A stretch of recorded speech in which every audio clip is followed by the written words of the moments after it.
Eu estou neste momento numa das principais feiras aqui do Distrito Federal, a Feira do Guará, mais ou menos a 11 quilômetros do centro da capital do país, Brasília.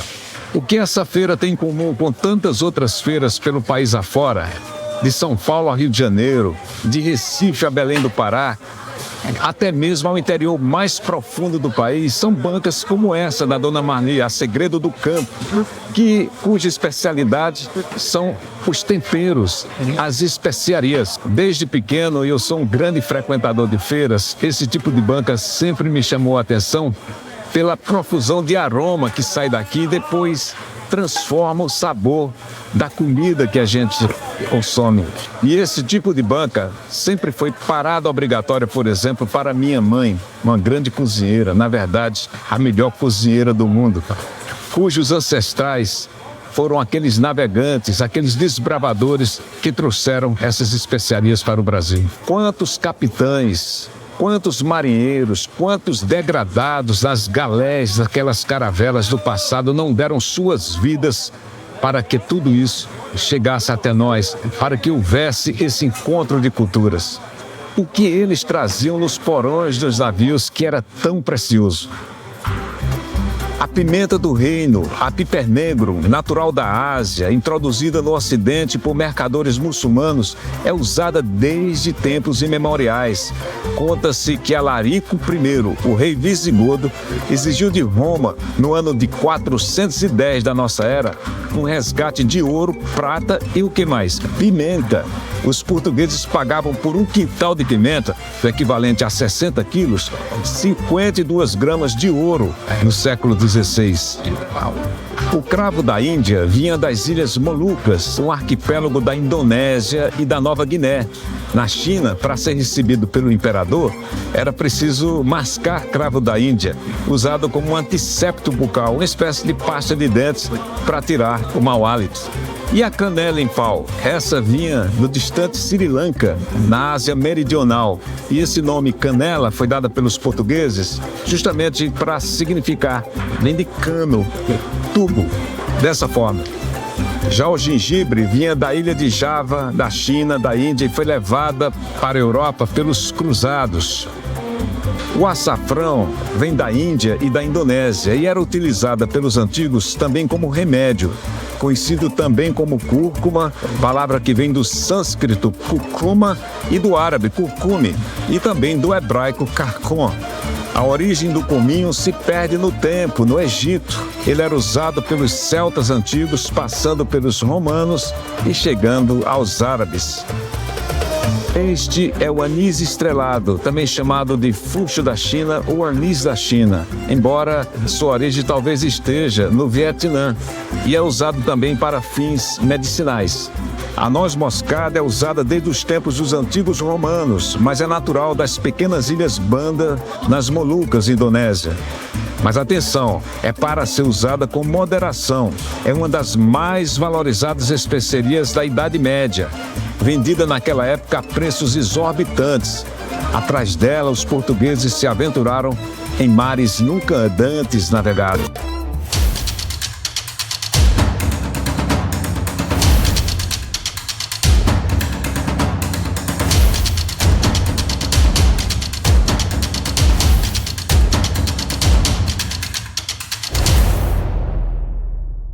Meu nome é Bartolomeu Rodrigues, sou jornalista em Brasília e no episódio de hoje nós vamos procurar entender essa revolução global na qual as especiarias, os temperos tiveram um papel importante para promover um novo desenho do mundo. Agora aproveite esse momento agora, e se você não deu o like, ou seja, apertou o joinha, clique agora, isso é muito importante para nós. E não se esqueça de se inscrever em nosso canal, apertar o sininho, essas coisas que você sabe fazer muito bem. Eu também quero pessoalmente agradecer as mensagens, as palavras de incentivo que nós temos recebido. Nós não vamos parar, vamos continuar produzindo nossos programas conforme eu expliquei no primeiro episódio. Aqui é um canal para discussões sem radicalismos, registrando as opiniões sobre todos os temas que iremos abordar sem impor nada. deixando que você mesmo tire as suas conclusões. Mas é claro, seguindo o caminho da verdadeira ciência, buscando sempre a verdade dos fatos. E como vivemos uma época em que tudo nivela, a gente precisa caminhar acendendo velas para iluminar os nossos passos, lutando para compreender, se reinventar e, quem sabe, ajudar a reinventar o mundo. Portanto, contamos com a sua audiência sempre. Mas voltemos ao assunto principal, as especiarias, e a importância que teve as especiarias na era dos descobrimentos para que o mundo se tornasse o que é hoje. Vasco da Gama, Cristóvão Colombo, Bartolomeu Dias, Fernão de Magalhães, Pedro Álvares Cabral, Américo Vespúcio, esses nomes soam familiar para todos nós, estão nos livros de história. Poucas vezes a humanidade se lançou numa aventura tão intensa, deixando tudo para trás, o lar, a família, para penetrar no desconhecido, navegar por mares cheios de monstros e mistérios, em busca de terras incógnitas, numa viagem que para muitos não havia volta. Homens de pouca formação, rudes, representavam países pequenos, Portugal, por exemplo. Reinos vivendo ali, na borda do Atlântico, o mar tenebroso, numa época de medo e superstição, que queimava na fogueira quem ousasse dizer que a terra girava e que o sol era apenas uma estrela. Reinos que buscavam uma rota para o distante Oriente, já que os caminhos por terra estavam bloqueados pela espada de Alá, impérios mais avançados na arte da guerra. Porém, muito antes, quase uns séculos antes de Cristóvão Colombo cruzar o Atlântico, pensando que estava indo para a China, surgia na China distante, durante a dinastia Ming, a figura do capitão Zhang He, o explorador dos mares. Só muito recentemente o seu nome foi resgatado por historiadores modernos a partir de pesquisas em documentos que permaneciam sob um véu de lenda. O ano 1405, Zhang He se lançou ao mar com uma frota de 62 navios, 225 embarcações e 27 mil homens. Essa frota podia ter mudado o curso da história. Nem em sonho a Europa montou uma expedição desse porte. Cada navio 10 vezes maior que os maiores navios europeus da época. Maiores, mais rápidos e mais seguros. Sua missão: explorar o desconhecido, trocar mercadorias, estabelecer novas rotas de comércio. 1405 foi a partir deste ano que a China virtualmente descobriu o mundo. Navegou todo o globo, descobrindo a África Ocidental, a América, inclusive o Brasil, segundo os historiadores chineses, a Groenlândia e a Islândia, a Antártida e a Austrália. Cobriram 20.300 quilômetros, de acordo com as estimativas mais modestas. Mas por que nada disso está escrito em nossos livros de história? Por que não temos olhos puxados, nem falamos chinês hoje em dia? Por quê? Porque num certo dia o imperador chinês morre.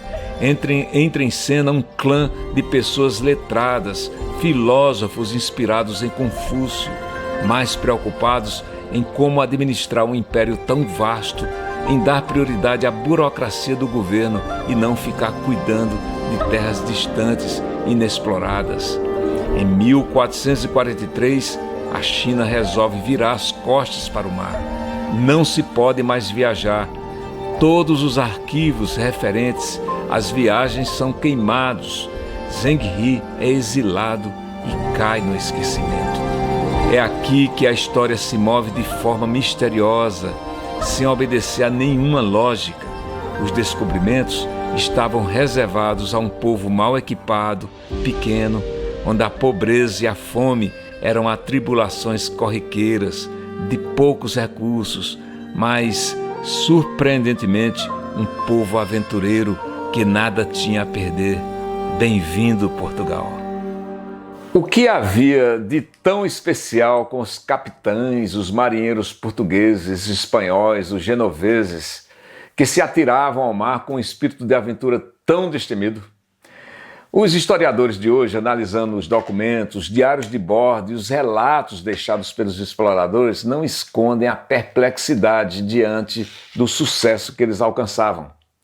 O fato é que as expedições latinas, do ponto de vista tecnológico, elas eram tão atrasadas quanto os seus reinos. Enquanto os chineses estavam já familiarizados, por exemplo, com o quadrante e o astrolábio para guiar os seus navios, os portugueses navegavam orientados pela posição das estrelas. Eles calculavam a latitude pela altura do Sol e da estrela polar, a olho nu. Hoje se sabe, por anotações deixadas por Cristóvão Colombo durante a sua viagem, que os erros que eram cometidos eram grosseiros, erros de navegação. O que explica o extraordinário sucesso dessas expedições começa com a acirrada disputa que havia entre os reinos de Castela, na Espanha, e de Portugal. Uma rivalidade equivalente à da Rússia com os Estados Unidos nos anos de 1960 para conquistar a Lua. Mas nesse caso, no caso das navegações, não era o interesse ideológico que estava em jogo. A história era outra. Era uma questão de sobrevivência, comércio, especiarias, ouro, tudo o que pudesse para encher os cofres reais de uma Europa que vivia à sombra da Idade das Trevas, esperando o fim do mundo, enquanto via crescerem as potências muçulmanas mais esclarecidas. Naquela época, os astrônomos e cientistas estavam apegados ao mundo que era definido por Ptolomeu. Você já deve ter ouvido falar, Cláudio Ptolomeu, um brilhante matemático, é verdade, que viveu no primeiro século da nossa era e que elaborou um sistema no qual a Terra era o centro do universo. As estrelas, o Sol, os planetas, tudo girava em torno da Terra. Era o que Ptolomeu dispunha e já era um avanço, na verdade. Mas precisava alguém para dizer que ele estava superado. E apareceu quem dissesse. Copérnico, por exemplo. Mesmo assim, pelos cálculos da época, não havia como atingir a Índia e suas especiarias pelo mar. O Oceano Índico seria fechado. O limite para a navegação pelo Atlântico seria o Cabo Bojador. Era o limite do mundo. No entanto, em 1434, o navegador português Gil Eanes cruzou esse cabo na costa do Saara. E enquanto Colombo insistia com sua tese de que, atravessando o Atlântico, ia dar na China, um xará meu, também português, provou o contrário, contornando a África.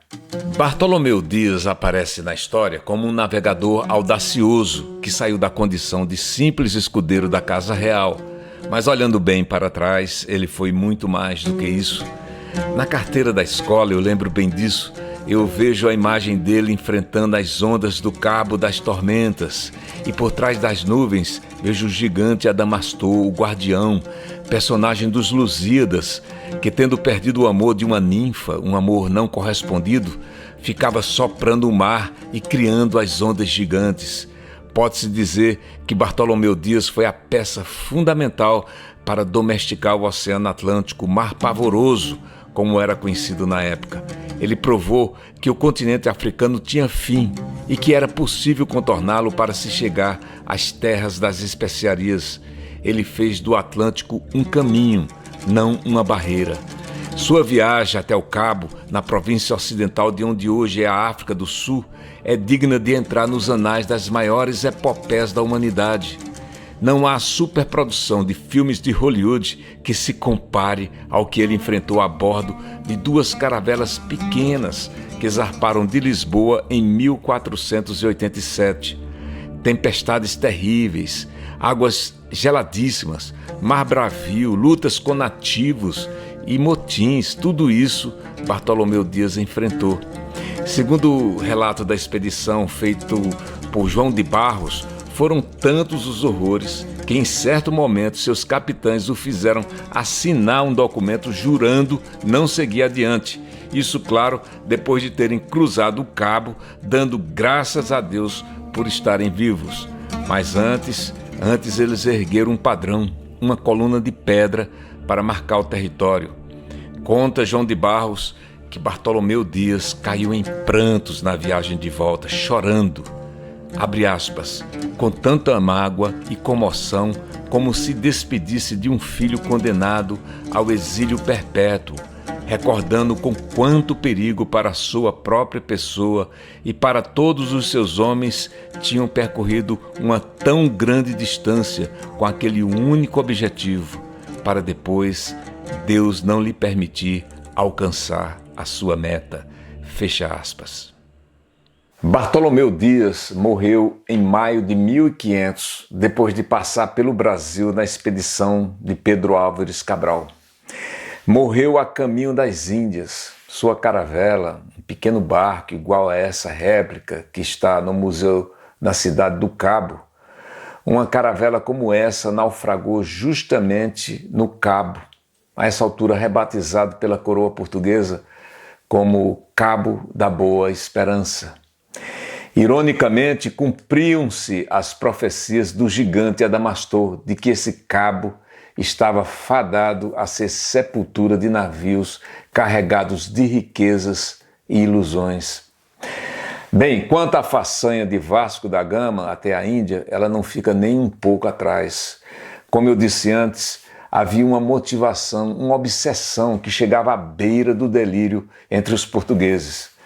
Para nossa sorte, nós temos os relatos de Álvaro Velho, o escrivão a bordo, que nos mostra como intrigante, um tanto trapaceiro e sortudo era Vasco da Gama. Na verdade, pouco se sabe dele, além de que era um sujeito provinciano, frequentemente mal-humorado, sem paciência, que fez tudo errado durante a viagem e, incrivelmente, tudo deu certo. A passagem de Vasco da Gama pela Índia, vista hoje com um olhar crítico, é meio embaraçosa, é um fiasco do ponto de vista diplomático. Vasco da Gama não conhecia nada da cultura hindu, confundiu hindus com cristãos e ofendeu o Samorim de Calicut, ou Calecut, oferecendo presentes de quinta categoria. Pior, ele mentiu para o Samorim ao dizer que era mercador e que representava um reino muito rico, o de Portugal, cheio de ouro, puro blefe. Aí, quando o Samorim pediu que ele mostrasse alguma coisa desse reino poderoso, foi aí que Vasco da Gama ofereceu casacos, chapéus, jarros, manteiga, bugigangas. O Samorim se chamava, vou até consultar aqui, pedir perdão pela minha pronúncia, mas se chamava Samutiri Manavikraman Raja. Era uma espécie de governador onde é hoje o estado indiano de Kerala. Bom, ele tomou aqueles presentinhos de R$ 1,99 como uma ofensa e que não saiu barato para o português. Olhando bem, é um milagre que Vasco da Gama tenha saído com vida da Índia. Sua expedição, que teve início em julho de 1497, acabou em abril de 1499. Ele partiu com 170 homens e voltou com apenas 55. O resto morreu pelo caminho, inclusive o escrivão Álvaro Velho. Ó mar salgado, quanto do teu sal são lágrimas de Portugal. Por te cruzarmos, quantas mães choraram, quantos filhos em vão rezaram, quantas noivas ficaram por casar para que fosses nosso, ó mar. Valeu a pena? Tudo vale a pena se a alma não é pequena. Quem quiser passar além do bojador, tem que passar além da dor. Deus ao mar o perigo e o abismo deu, mas nele é que espelhou o céu. Esses versos são de Fernando Pessoa, um dos maiores poetas que a humanidade já concebeu. Versos que falam da aventura desse pequeno país, Portugal, que se lançou ao mar desconhecido, assombrando o mundo, levando a língua portuguesa aos confins da terra, a pretexto de comprar especiarias e pregar o Evangelho de Jesus. Numa perspectiva dos povos explorados, os negros da África, escravizados, e dos povos indígenas quase exterminados na luta pela terra, ficamos a perguntar se não há um toque de humor mórbido em tudo isso. Um certo sarcasmo da história. É porque depois da grande dispersão do Homo sapiens pelo globo, grupos humanos sem se conhecerem e se menosprezando mutuamente, muitos séculos depois, esses grupos estavam destinados a se reencontrar num mundo transbordante de diversidade. As potências do Oceano Índico ridicularizaram com toda razão aqueles pobres portugueses europeus que chegavam com suas caravelas esfrangalhadas e suas roupas toscas. Bem diferente das pinturas feitas pelos artistas, num louvável esforço de glorificar nossos exploradores. Mas o tempo iria mostrar que essas viagens logo mudariam os pesos dos pratos da balança. E muito sangue jorrou para que isso ocorresse. As especiarias, esses singelos temperos para dar sabores às nossas comidas, seriam o prelúdio para o que chamamos hoje de globalização. Todas as atribulações vividas por Vasco da Gama e tantos outros tiveram, afinal, um sentido para o bem ou para o mal. Abriram caminho para o intercâmbio cultural entre dois extremos do mundo. E não demoraria, logo entraria em cena outros produtos, como a batata, o tomate, o milho, o amendoim, o chocolate, originários aqui do Novo Mundo.